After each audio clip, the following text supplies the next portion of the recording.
Hi friends, அனைவருக்கும் வணக்கம். நாம் இன்றைக்கி ராகி வெஜ் சேமியா பிரியாணி, ராகி ஸ்வீட் சேமியா எப்படி செய்யலான்னு பார்க்கலாங்க. இந்த ரெண்டு டிஷ்மே ரொம்ப ரொம்ப டேஸ்ட்டாக இருக்குங்க. நிறைய பேருக்கு ராகி சேமியா ரொம்ப குழஞ்சு போயிடும்னு சொல்கிறீங்க.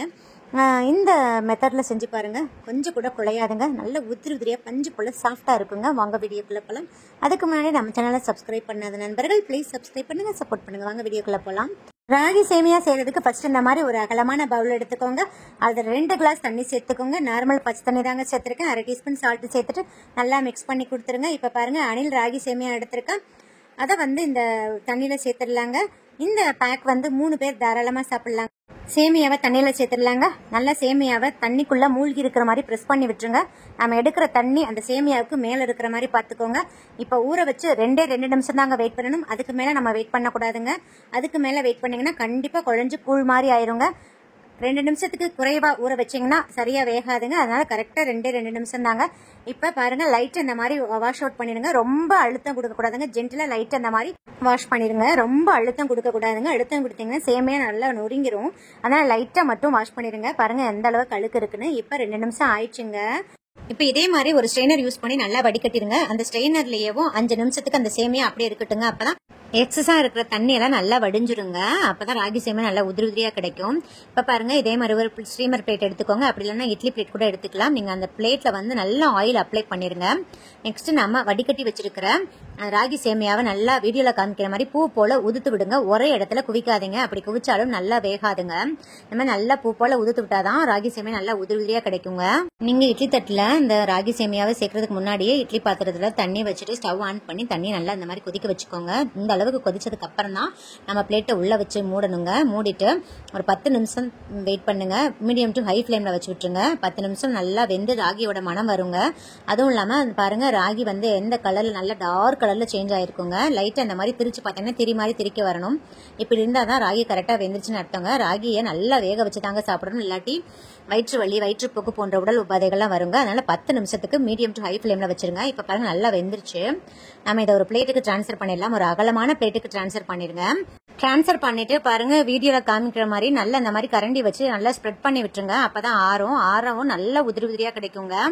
இப்ப பாருங்க, நல்லா ஆறிடுச்சு. நான் இதுல இருந்து கொஞ்சமா ஒரு பவுல்ல சேர்த்துறேங்க. பாருங்க எந்த அளவுக்கு நல்லா பஞ்சு போல சாஃப்டா உதிரி உதிரியா இருக்குன்னு பாருங்க. ஸோ நான் சொன்ன டிப்ஸை மட்டும் ஃபாலோ பண்ணி செஞ்சு பாருங்க. இப்போ நான் இது கூடயே 2 ஸ்பூன் நெய் ஆட் பண்ணிக்கிறேங்க. நல்லா உருக்கி ஆட் பண்ணிக்கோங்க. இப்போ இது கூடயே 2 கைப்பிடி அளவு தேங்காய் துருவல் ஆட் பண்ணிக்கிறேங்க. நெய்யும் தேங்காய் துருவலும் சேர்ந்து சாப்பிட்றச்சு அந்த ராகி சேமியா ரொம்ப ரொம்ப டேஸ்டா இருக்குங்க. கண்டிப்பா நீங்க இதே மாதிரி ட்ரை பண்ணி பாருங்க. இப்போ நல்லா மிக்ஸ் பண்ணி கொடுத்துருங்க. தேங்காய் துருவல் உங்க விருப்பம் தான், நீங்க எவ்வளவு வேணா ஆட் பண்ணிக்கலாங்க. இது கூடயே நான் சுவைக்கேற்ப நாட்டு சக்கரை ஆட் பண்ணிக்கிறேங்க. நீங்க உங்க இனிப்பு சுவைக்கு தகுந்த மாதிரி ஆட் பண்ணிக்கோங்க. ஆட் பண்ணிட்டு நல்லா மிக்ஸ் பண்ணி கொடுத்துருங்க. அவ்வளவுதான், நம்மளோட ஸ்வீட் ராகி சேமியா 5 நிமிஷத்துல ரெடி ஆயிடுச்சுங்க. ரொம்ப ரொம்ப டேஸ்டா இருக்குங்க. நான் இது கூடயே நாம சர்வ் பண்றதுக்கு முன்னாடி ஒரு 2 நிமிஷத்துக்கு முன்னாடி கொஞ்சமா வறுத்த வேர்க்கடலைய நல்லா தோல்லாம் நீக்கிட்டு சேர்த்துக்கிறேங்க. இந்த ராகி சேமியாவை சாப்பிட்றச்சு அங்கனங்கன்னா வேர்க்கடலை கடிப்படுற போது நல்லா கிரன்ச்சியா சாப்பிட்றதுக்கே ரொம்ப என்ஜாயபிளா இருக்குங்க. கண்டிப்பா நீங்க இதே மாதிரி ட்ரை பண்ணி பாருங்க. ரொம்ப ரொம்ப டேஸ்டா இருக்குங்க. அவ்வளவுதான், நம்மளோட ராகி ஸ்வீட் சேமியா சூப்பரா ரெடி ஆயிடுச்சு. நெக்ஸ்ட் நம்ம அடுத்த டிஷ் பாத்துடலாங்க. அடுத்து கொஞ்சம் பாதியை நான் இன்னொரு பவுலில் எடுத்து வச்சுருக்கேங்க. பாருங்கள் எந்த அளவுக்கு நல்லா போலன்னு பஞ்சு மாதிரி இருக்குங்க. அப்படியே கையில் தொடும் போதே நல்லா சாஃப்டாக பஞ்சு போல் இருக்குங்க. இப்போ நம்ம இதுக்கு தேவையான வெஜிடபிள்ஸ்லாம் பார்த்துடலாம். பாருங்கள், ஒரு பெரிய வெங்காயத்தை நல்லா ஃபைனாக சாப் பண்ணி வச்சுருக்கேன். 5 முந்திரி பருப்பு, ஒரு மீடியம் சைஸ் தக்காளி பழம், 2 துண்டு இஞ்சி, பூண்டு 4 பூண்டு தட்டி வச்சுருக்கேங்க. ஒரு கைப்பிடி அளவு கொத்தமல்லி தலை, புதினா தலை எடுத்துருக்கேங்க. கொஞ்சமாக கருவேப்பிலை நல்லா நறுக்கி வச்சுக்கோங்க. இப்போ நான் ஒரு மீடியம் சைஸ் கேரட் எடுத்து நல்லா கட் பண்ணி வச்சிருக்கேங்க. கொஞ்சமாக பட்டாணி எடுத்திருக்கேங்க. இவ்வளோதான். நெக்ஸ்ட் கடாய் எடுத்துக்கோங்க. 2லேருந்து 3 டீஸ்பூன் ஆயில் சேர்த்துக்கோங்க. 1/4 டீஸ்பூன் கடுகு, 1/2 டீஸ்பூன் உளுந்து சேர்த்துக்கோங்க. கடுகு வெடிச்சு உளுந்து நல்லா சிவந்து வரட்டும். நீங்கள் இதில் கடலை பருப்பு கூட சேர்த்துக்கலாம். நான் அதுக்கு பதிலாக முந்திரி பருப்பு சேர்க்க போகிறேங்க. இப்போ 1/4 டீஸ்பூன் சீரகம் சேர்த்துக்கோங்க. சீரகம் நல்லா பொரியட்டும். உங்கள் காரத்துக்கு தேவையான அளவு நீங்கள் மிளகாய் வத்தல் சேர்த்துக்கோங்க. நான் ஒரு மிளகாய் வத்தல் சேர்த்துக்கிறேங்க. நெக்ஸ்ட் நம்ம தட்டி வச்சிருக்கிற இஞ்சியும் பூண்டையும் சேர்த்துடலாங்க. இஞ்சி பூண்டை தட்டி சேர்க்கறதுனால நல்லா வாசமாக சாப்பிட்றதுக்கு நல்லா மனமாக இருக்குங்க. நீங்கள் இஞ்சி பூண்டு விழுத கூட சேர்த்துக்கலாம். சேர்த்துட்டு நல்லா அந்த இஞ்சி பூண்டோட பச்சை ஸ்மெல் போகிற அளவுக்கு 2 நிமிஷத்துக்கு நல்லா வதக்கி கொடுத்துருங்க.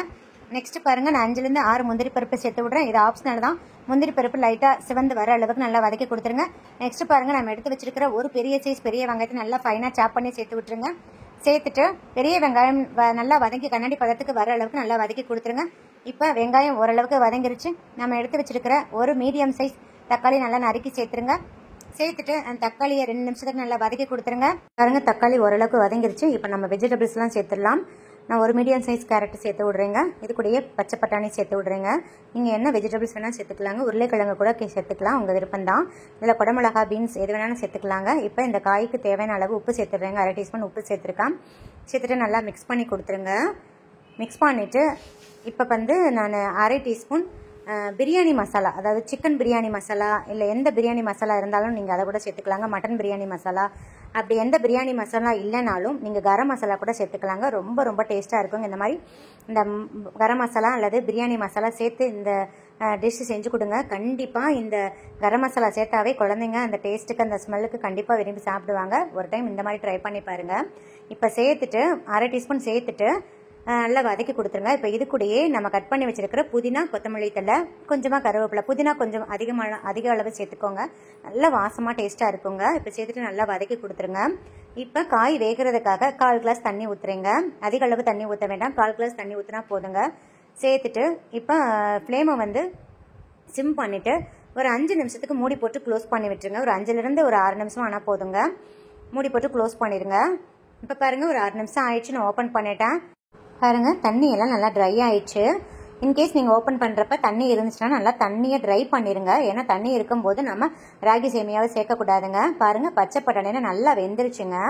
நீங்கள் அமுக்கி பாருங்கள். வேகலைன்னா இன்னும் ஒரு 2 நிமிஷத்துக்கு வேக வச்சுக்கோங்க. இப்போ வந்து நம்ம வேக வச்சிருக்கிற சேமியாவை இதில் சேர்த்துடலாங்க. நல்லா பூ போல் உதுத்து விடுங்க.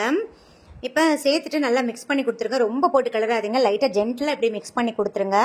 இப்போ நீங்கள் உப்பு செக் பண்ணிக்கலாம், தேவைப்பட்ட ஆட் பண்ணிக்கலாங்க. எனக்கு உப்பு கரெக்டாக தான் இருக்குது. ஏன்னா நம்ம ஆல்ரெடி காய்கறிக்கும் உப்பு சேர்த்துருப்போம். நெக்ஸ்ட்டு நம்ம அந்த தண்ணியில் ராகியை ஊற வைக்கும் போதும் உப்பு சேர்த்து தான் ஊற வச்சுருந்தோம். அதனால் எனக்கு கரெக்டாக தாங்க இருக்குது. நீங்கள் செக் பண்ணிக்கோங்க. இப்போ நல்லா அந்த மாதிரி ஜென்டிலாக மிக்ஸ் பண்ணி கொடுத்துட்டு ஃப்ளேம் கண்டிப்பாக சிம்மில் தாங்க இருக்கணும். ஒரு 2 நிமிஷத்துக்கு அப்படியே விட்டுருங்க. அப்போ தான் நம்ம சேர்த்துருக்கிற அந்த உப்பு, காரம், அந்த கரம் மசாலாவோட ஸ்மெல்லாம் அந்த ராகி சேமியாவில் இறங்கி சாப்பிட்றதுக்கு ரொம்ப டேஸ்ட்டாக இருக்குங்க. இப்போ ஃபைனலாக கொஞ்சமாக கொத்தமல்லி இலைகளை தூவிடலாங்க. அவ்வளோதாங்க, நம்மளோட டேஸ்டான ராகி வெஜ் பிரியாணி சேமியா சூப்பராக ரெடி ஆயிடுச்சுங்க. ரொம்ப டேஸ்ட்டாக இருக்கும். கண்டிப்பாக இந்த மெத்தடில் நீங்கள் ட்ரை பண்ணி பாருங்கள். பிரேக்ஃபாஸ்ட் செம்ம டேஸ்ட்டாக இருக்குங்க. ஒரு டைம் இந்த மாதிரி ட்ரை பண்ணி பாருங்கள். ஒர்க்கிங் விமன்ஸ்லாம் இதை லஞ்ச் பாக்ஸில் கூட எடுத்துகிட்டு போகலாங்க. ரொம்ப ரொம்ப டேஸ்ட்டாக இருக்குங்க. வெயிட் லாஸ் பண்ணுறவங்களாம் இந்த மாதிரி செஞ்சு சாப்பிட்டுங்க. நல்ல ஃபில்லிங்காக இருக்கும். அதே மாதிரி சுகர் பேஷண்ட்டும் இந்த மாதிரி பிரேக்ஃபாஸ்ட் செஞ்சு சாப்பிட்டுங்க. ரொம்ப ரொம்ப ஃபில்லிங்காக இருக்குங்க. ஸோ கண்டிப்பாக இந்த டிஷ்ஷை செய்ய மறந்துடாதீங்க. இந்த வீடியோ உங்களுக்கு மிகவும் பயனுள்ளதாக இருக்கும்னு நினைக்கிறேங்க. இந்த வீடியோ பிடிச்சிருந்தா லைக், ஷேர், கமெண்ட் பண்ணுங்கள். மறக்காமல் சப்ஸ்கிரைப் பண்ணுங்கள். பக்கத்தில் இருக்கிற பெல் ஐக்கானையும் கிளிக் பண்ண மறந்துடாதீங்க. அப்போ தான் டெய்லி அப்லோட் பண்ணுற புத்தம்புது வீடியோக்கள் உங்களுக்கு உடனுக்குடன் நோட்டிஃபிகேஷனாக வந்து சேரும். சுவை அறிந்தது சுவைத்து பாருங்கள். நன்றி, வணக்கம்.